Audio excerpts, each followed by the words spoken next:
So this past Wednesday, we were on the Drunk Turkey show. That was Wednesday, right? Or we were... I think, yeah. Okay. So the 25th of October, 2023. I know it was a day that ends in Y. We were interrupted. All the days end in Y. Uh-oh. We were interrupted, unfortunately, by news of a mass shooting event in Lewiston, Maine. Yeah. You know, at that point, we didn't know a ton. There was rumors that there was, 3 guys. We even saw at one point someone saying he was arrested, and we saw literally a video of somebody in the street arrested. So ridiculous. It was all over the place. We even heard of him hitting up a Walmart distribution center. Yeah. That's not true. And what I thought was interesting is, remember we were hearing that number 22 dead and like over 50 injured or something like that. Yep. Well, the numbers are officially 18 dead. And I don't remember. I think it's like 20-something injured. Gosh. 18 is still too many, man. It is way too many. One is too many, obviously. That is such a horrible situation. I can't even imagine being in a situation like that. And the worst part about it is, like, that guy was ready to go. So the close-up pictures of him this didn't seem like a spur-of-the-moment event. It seemed like it was planned. He had mags and tons of ammo in his pockets. He had the type of clip that could be interchangeable really quick with a completely new round of bullets, Mm-hmm. It's just really unfortunate why someone would think that they need to go down that path to be heard. Yeah, he had mags, double mags, basically, on his gun. Yeah, to where you can pop it out and pop it back in. It's quick. Yeah. Which tells me that he was expecting a lot of shooting, and he had them in his pockets too, which you can see on the picture. So just wild, horrible situation, man. Yeah, and he wasn't only planning this, but he also was a firearms instructor. Okay, and I just heard news that is horrible. So the official numbers are 18 dead, 13 injured. I find that interesting. Why were we hearing over 50 injured, 22 dead? I'm wondering how those numbers got inflated so much. And I'm sure there's an explanation. I'm sure there is. It's hectic. It is so hectic in a situation like that. And the places he hit were opposite ends of town. So that makes it even more confusing, and they couldn't find him, and it was days of hunting for him. Yeah.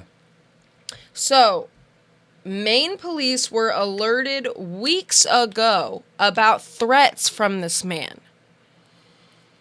Weeks ago. He was making threats. So, police in Maine were warned by the U.S. Army.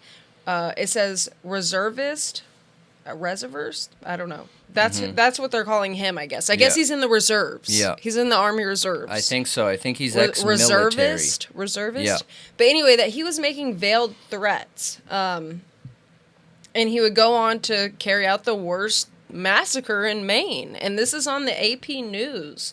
2 local law enforcement chiefs told the Associated Press that in mid-September, they were supposed to increase their alertness and awareness and to keep a lookout specifically for Robert Card after he made threats to people on his base and fellow soldiers.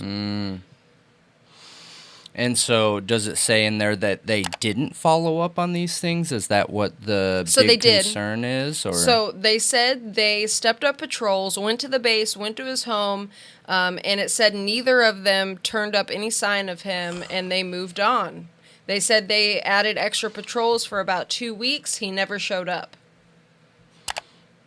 He was somewhere planning, man, and Yep. that is just awful. That is horrible, and our hearts go out to anyone who was impacted by that. Yeah. Gosh. Military officials have declined to comment any further about him.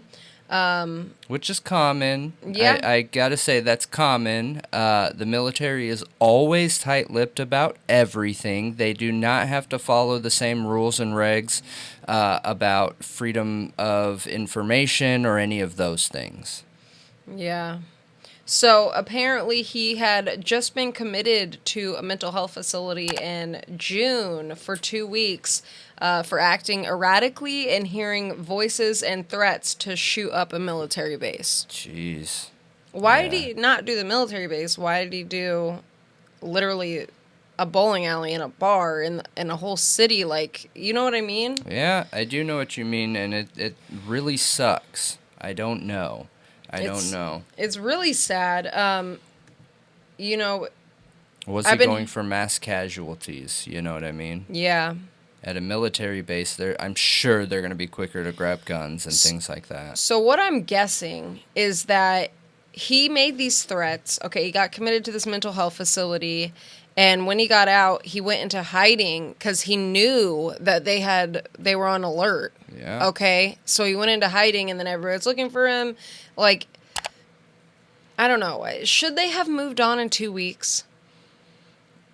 I mean, how many resources can you put into something?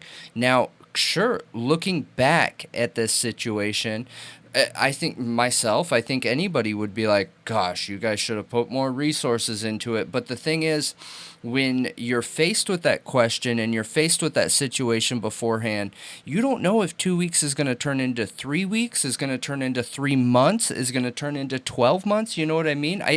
I don't know. I guess it comes down to the people who pay those bills. Did they have the funds to keep looking for this guy that didn't actually commit a crime and only produce threats? I don't know. I don't think there's a right answer here. You know? And we say all the time that we advocate for police, for fire, for all law enforcement, judges, people in the justice system. None of those jobs are very easy. They're all paid by taxpayer money. But when there is a bad cop, when there is somebody doing something against the law and you're in one of those positions, you need to be judged and held accountable very, very, very, very harshly. I just look at this and I don't know if there's someone to blame. I'm actually surprised they put in 2 weeks with nothing. Honestly. I mean, mass shooters are a threat we have to deal with now. They're very... I mean... It's the numbers are unprecedented. They're crazy. They're crazy how many mass shootings we have. I just wonder how many threats they get. You know what I mean? Yeah, I get what you mean, but if somebody's making a threat to do something like that, I think they're very much at risk of actually following through. Yeah. Yeah. Especially somebody with military training. Yeah. That's terrifying. Having somebody who has real military training be a mass shooter. Agreed. That's like really, really high risk in my opinion, because they know how to evade authorities much better. They know how to get as many kills as quickly as possible. They probably have access to way better firearms. You know what I mean? Yep, they have the connections to maximize all of that damage and threat. I hear you. I get it. The planning, tactical advantages with entering a place and getting out of a place. Yeah, I just don't know what the right answer is. I feel like this is one of those few situations where I look at it and I think, okay, well, without any of that background information of how much funds they have to put into something like this, when they're getting nowhere, when they did check his house, when they did search anything that was connected to him, I feel like they did all the right things. I just don't know if it's fair for us to be like, God, Maine police, how could you, just continue looking aimlessly and spending tons of money and pulling resources from other people? I don't know. Yeah, I don't know. Personally, I don't know either, which is why I would like to know what you guys think, if you have any, insight on that. But So finally, actually, I think it was yesterday, right? Is when it first popped up on the news that they found him. I don't know. Yeah, I don't remember. Pretty sure it was yesterday. Pretty sure. Maybe it was earlier today. Yeah. Either Friday or Saturday, okay? 28th or 29th. Or actually, no. It was, 28th, Saturday. I'm pretty sure. Yeah. So it says authorities came out and said they found his body inside a trailer close to a recycling center. He had self-inflicted gunshot wounds, which apparently caused his death. He also left a note. So they found a long gun, and they found a note that had been addressed by him to a loved one, and it was not an explicit, like, goodbye note where, you're going to end yourself, and then, you know what I mean? I'm saying it without saying the word, the S word. But it did include access codes to his bank accounts and a cell phone that investigators are currently trying to examine. That's interesting. Yeah.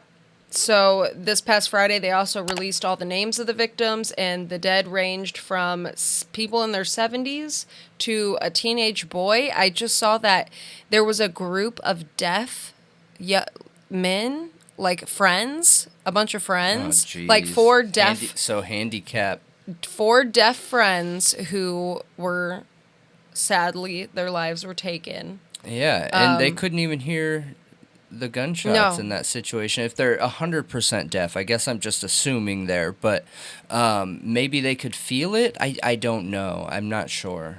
Yeah. But that's awful. That is horrible. Yeah, it is horrible. So this is tragic to that community. I can't imagine. I've heard nothing but it's a very close-knit, tight community. These people were out at the bowling alley having a fun family event night or couples night or, hanging out with friends or at the bar. And it's just really sad that you can't even go somewhere like a bowling alley or a bar without having this in the back of your head now, because it's happened and we all have to think about it. And especially the people in this town. It's scarred now. Yeah. And, I hope the best for them. I wish them nothing but healing and, getting past this, and hopefully better policies, standards in the future, because clearly they did have some kind of knowledge that this could happen. And I think where there's a risk like that, I think something's got to be in place where even if you just assign one investigator, like, just keep tabs on this, okay? Yeah, that makes sense. I get it. I'm sure there are other things that can be done. I just don't know what those are right now. Yeah. I agree. And there's circumstances, obviously, we're not going to know completely. So it's hard to give an exact opinion on this, but because, like, they'd have to literally go hunt him down to stop this. That's the only way. Yeah. Because once he's out there with a gun shooting people, it's done. Like, it's happening. Correct. So. Yep. It's really unfortunate, and I don't know if it could have been avoided. Honestly, I don't think he should have ever been let out of the mental hospital. Yeah. I think that's honestly where the real fail is for me personally. But let me know what you guys think. Yeah.